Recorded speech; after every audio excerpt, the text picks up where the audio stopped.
Hello everyone, I am Tacet, and today I'm going to be going over the two legendaries that are in the event key drop pool this week. It is the Sylvanimora as well as the Gloom Leaf. Sylvanimora is one of the better dragons in the game. It's used most commonly in all dragon teams. Pretty nice because if you get it fully traded, it can also place Entangle on the first troop. It's also one of 4 dragons that can hit all enemies and is one of the best brown greens they can possibly slot for that color. As far as Gloomleaf, the main thing that Gloomleaf has going for it is the fact that it has 50% skull return if you get it fully traded. It is also being buffed next patch. We don't know exactly what to, but it is becoming stronger soon. So it is definitely an okay week to use event keys. I wouldn't spam everything that you have this week. It isn't that good of a week. I would just make sure you have at least one copy of both Sylvanimora and Gloom Leaf and just go from there. Probably not worth trying to get them to Mythic, but we're going to be doing a couple teams a bit more focused on them specifically. We've covered some teams with them in the past, but I figured we just go for more focused ones made specifically around these two troops. First, we'll start with the Gloom Leaf. This is mainly going to be feeding it up in mana. We use all true damage with it, something that you normally can't do if you're going in all Forest of Thorns team, because there isn't any true damage there to use. But it's nice using true damage and other related damage with the Gloom Leaf. As long as it doesn't hit their armor, you should be fine. You want to leave all the armor possible so that you can steal them with your Gloom Leaf. Which we're about to do in a second. Just need to double check the board, find if he takes skulls. It's actually really good if he takes skulls because we have thorns. Come on, button, go!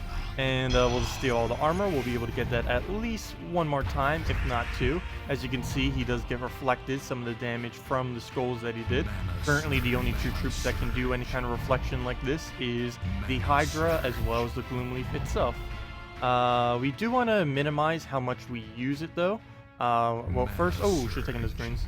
But we'll want to get this green syrup. The main reason we want to limit it is just because we'll want to not block whatever our second green is in the team. In this case, it is a Merilith. And the more that we take his ability and use it, the more we'll be blocking our Merilith, and we will want to try to avoid that if we can. Like right here, we will want to throw her out. Doesn't really matter since it's true damage, since the armor will still stay in place and we can just keep spamming her. We're pretty much just going to ignore the fact that our Gloom Leaf has full mana now, because we'll mainly just want to be focusing on getting our Merilith down, and any skull that we get should pretty much be enough to one-shot, because the Gloom Leaf is stealing 2 attacks every single time it casts from all enemies, which it then gains, as well as the fact that we are reducing their armor quite a bit from the Gloom Leaf. And of course, Merilith is poking them down a little bit. Is Corvash enough? Unfortunately, it is not. If we can get a Merilith off, that will be the last little bit of closing that we need for it to be able to get a double Corvash kill. So we'll do just that. Throw down the Merilith, hopefully get an extra turn off with some weird cascade. Perfect. And then we can just throw a Corvash at it. Go into pretty much just a skull at this point if we can manage to get one.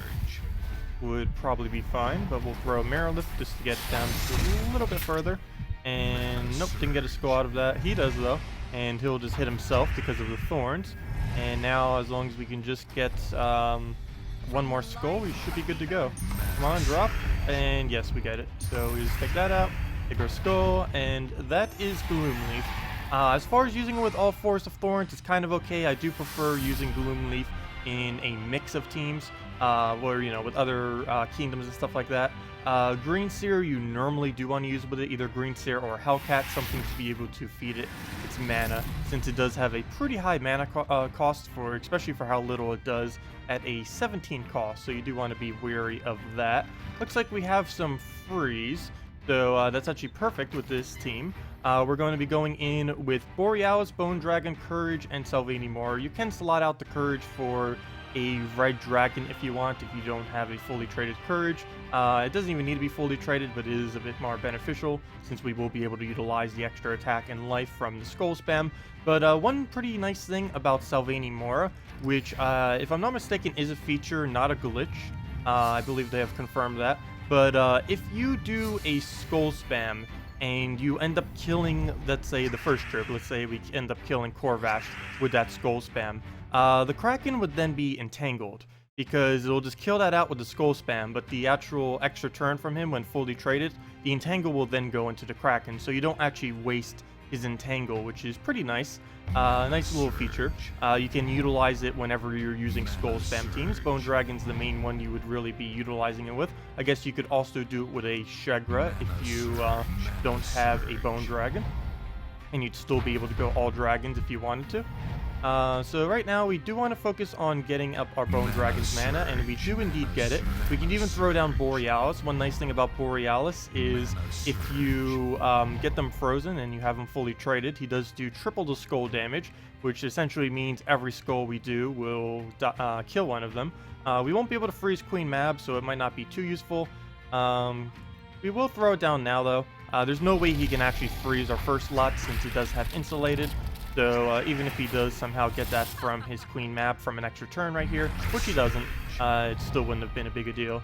So since he didn't get any freezes, let's go take some of our manas, double check. We don't need that skull, and we'll just spam it down.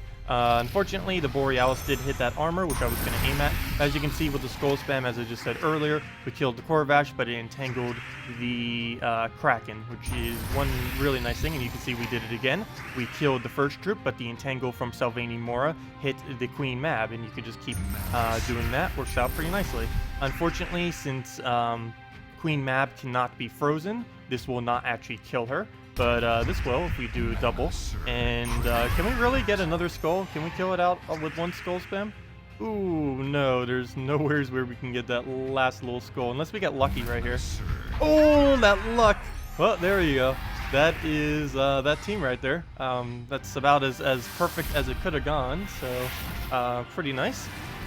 It does require a bit of trading. It can work without traits, but of course, traits are always better than not having traits.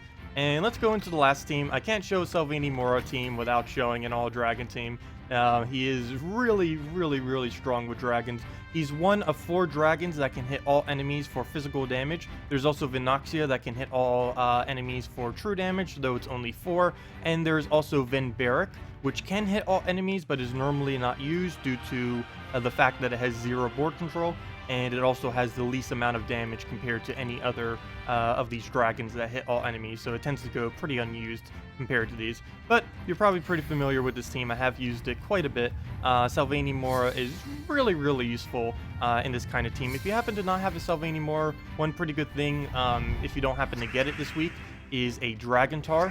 If you're using an all-dragon team, Dragontar is pretty much just as effective as using a Sylvanimora. The main benefit that many people tend to use Sylvanimora for is what we kind of showed off in the previous battle, and that is to go with a Entangle-related team.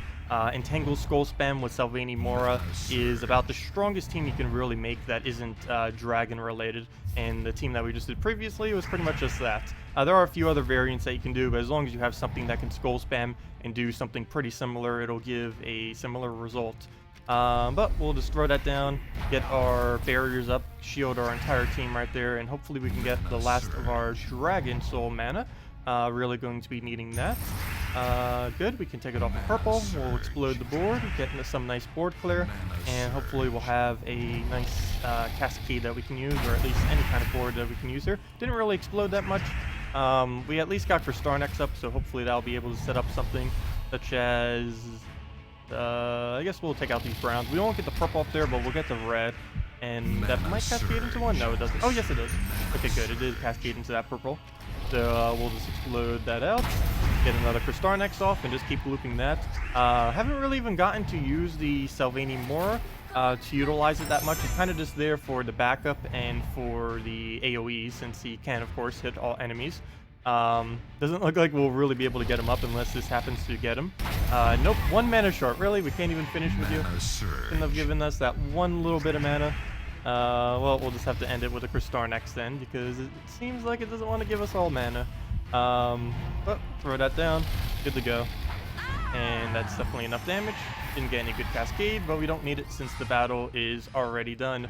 But yeah, that's Sylvanimora. That is Gloom Leaf.